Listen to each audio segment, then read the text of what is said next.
Hello there, Sir from 17 once again, introducing you to my Rage Nightmare difficulty video walkthrough. This is the final part of Dead City, and this is the boss fight with my friend Gary. So for all the people that don't know Gary, this is Gary. Everybody say hi. Hi Gary. And what you have to do is, he's going to pick up some rock, he's going to show this lovely glowing spot in his belly. You shoot it with your rocket launcher, then he will smack the platform about 2 to 3 times depending on where you're standing. He always shows you where he's going to punch with his laser sight, so just move away from wherever that laser is, you'll be fine. And then he'll grab the sides of the building, show you his big dirty dome, and then you can shoot him in the face.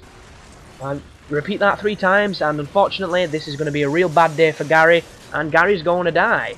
So it's that simple. If you run out of rockets, just go down to where you picked up the rocket launcher from and refill your supply.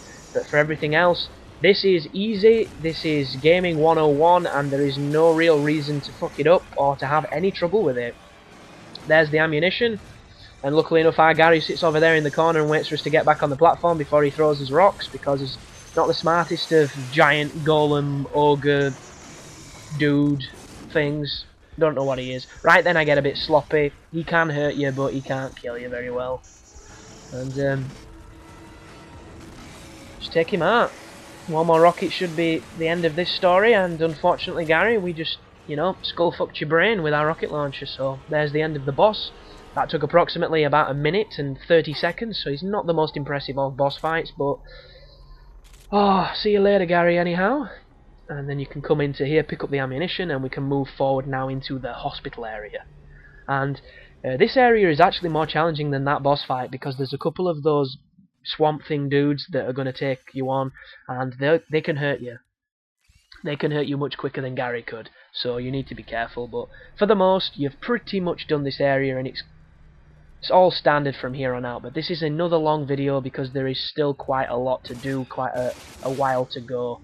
And the Dead City is a weird place because we come here for the defibrillator. It takes quite a long time to get through it because there's a lot of enemies, there's a lot of different environments. It's probably the longest part of the game. And then later on, we come back through this area in reverse, taking on authority soldiers, which is a hell of a lot easier than these dudes, because the authority, once you know what you're doing with them, they're an absolute piece of piss. They are so easy to kill, it's unbelievable. And when I first met them though, I didn't know how to kill them, and they kicked my ass a lot, but once you figure out the tricks, it's very easy. And you'll notice how I'm buying a lot of bandages, and what I do in this game with bandages is I try not to use them, firstly. Secondly, I make as many as I can, so when I get to the end I've got about 36 bandages, so if for whatever reason, if I did start to struggle, I would have so many bandages I'd probably end up looking like a fucking mummy. But luckily enough this game is not that challenging, so there's no real need for that much, you know, healing items. And this is a pretty bad situation because this area, it's filled with the grass, and the grass gets on your screen, you can't really see, and it can be quite awkward to navigate and see where you're getting beaten up from. But you'll see this guy is absolutely raping my face, he's just messing me up. And it's because he's strong, and he's fast, and he's a pain in the ass, and if you get any distance he comes in your mouth like he just did then. And you'll notice that oh god, that's not a good situation to be in. That's what I hate about changing weapons on this game when you're in a fight. You always put on the gun you don't need. It's like, I need my shotgun, what have I got? I've got a crossbow. Fuck you, crossbow. And it just puts you in a real bad spot. But that is a weapon I neglected through my entire playthrough, because I just don't think it's that useful until you get the mind control bolts and the explosive ones. Which is a shame, because when I was watching the trailers and stuff for it and it showed you the crossbow, it looked super cool. It looked like one of those guns that you weren't going to get much ammo for, but when you did, it meant business. And it turned out to be like every other gun on the game, an absolute piece of shit. But I don't know what that guy was doing then, but Jesus Christ, he jizzed on me again. Might as well call this fucking series Bukkake News, because that's the only thing that keeps happening. But if you can get close to them and you can get them into a slap-happy mood where they try and punch you, they are much easier than when they're throwing the bodily functions at you. That is not cool at all. It's just not cool, bro. It's not cool. But go around the area, loot as much as you can, pick up as much stuff as possible. The books will sell for quite a lot. They're pretty cool that way. And once you're done here, you just need to move up the escalator to the next floors. But be very careful. There will be mutants that will spawn. And yeah, so probably want to map the guns you're going to be using the most. You'll notice I've just mapped the rocket launcher to one of the directions. The reason I've done this is because I know there's another swamp thing, and I know that I don't like fighting it. So what I was going to do is I was just going to shoot him with the rocket launcher, but I end up getting into a bad situation where I get rushed by both of them, and I'm too close to them. Instead, I just go shotgun at him. I go hobo with her, and he goes down, thankfully enough. So now he's been introduced to my boomstick, we can carry on. But this is one of the only areas of the game that achieves an interesting atmosphere for me personally, because there's all this shit on the walls, there's a lot of lovely string instrument that really builds tension, but it never really goes anywhere because there's no explanation to why something's gone period on every one of these rooms. It just makes no sense. It's like, yeah, we get it, all the staff have probably been murdered, there's probably been some real bad shit going on, but at the end of the day, there isn't physically that much blood and pulp in the human body to cover this many walls and make all these big stringy, artery tree things. So it turns out I just inadvertently fucked myself and didn't realise, because my headset is having a lot of trouble when it comes to the actual jacks that plug into my laptop. If I catch the jacks that I plug in from my Tritons, it affects the commentary, it affects a lot of things. And if for whatever reason they get touched, sometimes it doesn't go through with full volume, sometimes it sounds all artifacty and awful, and I've just talked for the last 6 minutes and come back sounding like I'm in a wind tunnel, so I'm a little bit pissed off. Anyhow, do not stand in front of this door does not open. I believed it to be this one, but it's the one to my right. I get stuck in this corner. You don't want to do that unless you've got a shotgun, or you're not going to get out alive. The main reason I managed to fuck that up is because I didn't have, my headphones or anything on. I didn't have my TV with sound. I was listening to the Joe Rogan podcast, and I nearly got my shit pushed in because of it. So just bear that in mind. Clean up the last of these mutants, and we're going to be making our way back to Wellspring, where I'm going to pick up some ammunition, buy some stuff, and then I'm going to go back to the doctor and hand in the defibrillator that we've just got. And for anybody that's not been paying attention, who's wondering what the defib upgrade's going to do, it enables us to do the death screen animation 3 times instead of 1 before actually dying, which removes pretty much any strategy or any real challenge that was in this game. And for anybody playing, you will know there is no challenge whatsoever in Rage. It's pretty simple throughout. It's just a fun and interesting game, and I said I was going to make a guide, so that's why I did it.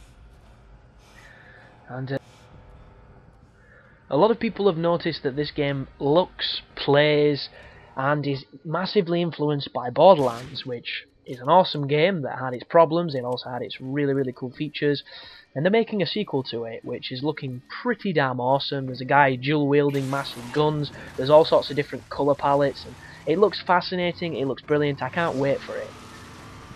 I've had maybe 10 people ask if I'm doing a Borderlands 2 guide, and I've pretty much replied to each of them the same way. And I don't want to sound, negative through my replies, although sometimes they can come off that way, because you can't really get tone, context, or connotation in a paragraph of writing. And what I've basically said is, if the game is like Borderlands 1, I will not be doing a guide. And what I mean by that is, Borderlands 1 was one of the most broken, stupid, and, challenge-less games I've ever played. And there's probably a lot of you going, whoa, whoa, whoa, whoa, whoa, how dare you, that makes no sense. And what I mean by that, guys, is I don't mean this isn't a bad thing. It's like Dead Island in the sense that when you die, all that happens is you lose money and you spawn exactly where you died. There is no penalty for dying, so it gets rid of all the challenge whatsoever, and it makes it that the game itself at times can be absolute bullshit. You'll come up against enemies that are a higher level than you, you can shoot them for 9 hours, and then they'll still be able to kill you really easy.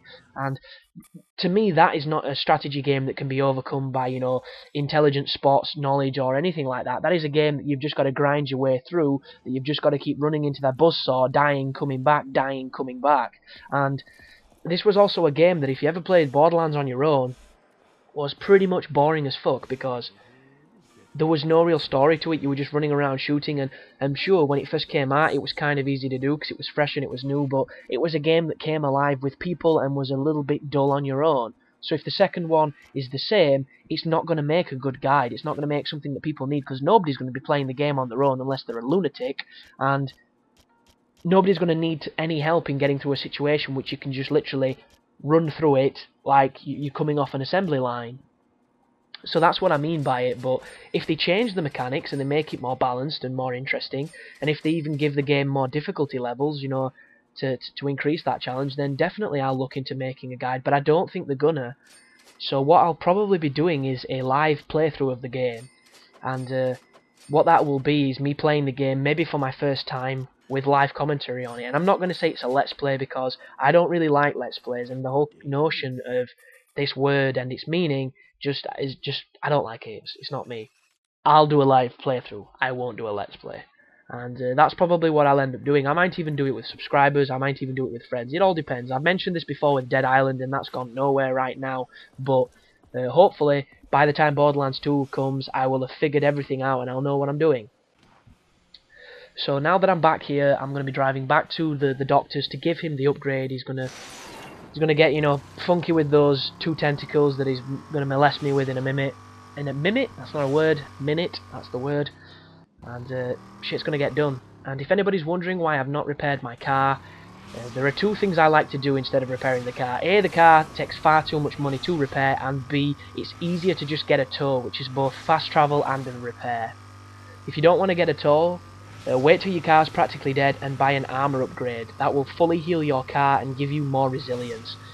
If anybody's, you know, skeptical about doing this because they're going to get a new car and lose those abilities, don't worry, all your abilities are inherited, so your next car will get them. And yeah, job's a good one, pretty much. So, in my last commentary for this video, at this part I got a little bit, you know, I had a bit of a mind fart. I didn't know what to talk about. There was no good topics that came up, and I thought about Borderlands 2 as a topic, which I've now talked about in this video, which I only mentioned briefly in the last commentary, which you're not going to hear because I lost it because of the aforementioned problem.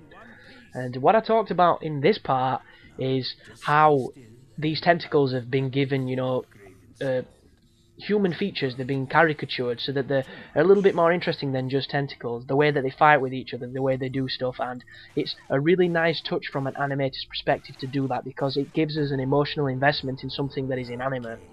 And another good example of this is that little dude on his shoulder, because I mean if that thing didn't move we wouldn't even notice it at all. It'd just be something there to be a weird feature of this guy's armor, but instead it moves, it has its own personality, it looks around, it even blinks, and it gives it this little sidekick mentality that's really nice to see because it's cool, and it also has a little injection of humour to the whole proceedings, which is nice.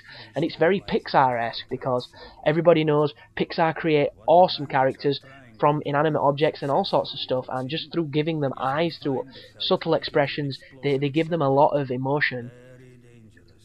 And it's just cool to see, and this is a really well animated game, and especially coming from there's a part of my course that I'm studying at university that does animation, and I'm learning it, and that shit is hard, so these people are some talented dudes. But thanks for watching, guys. I'll see you in the next video, and you take care now.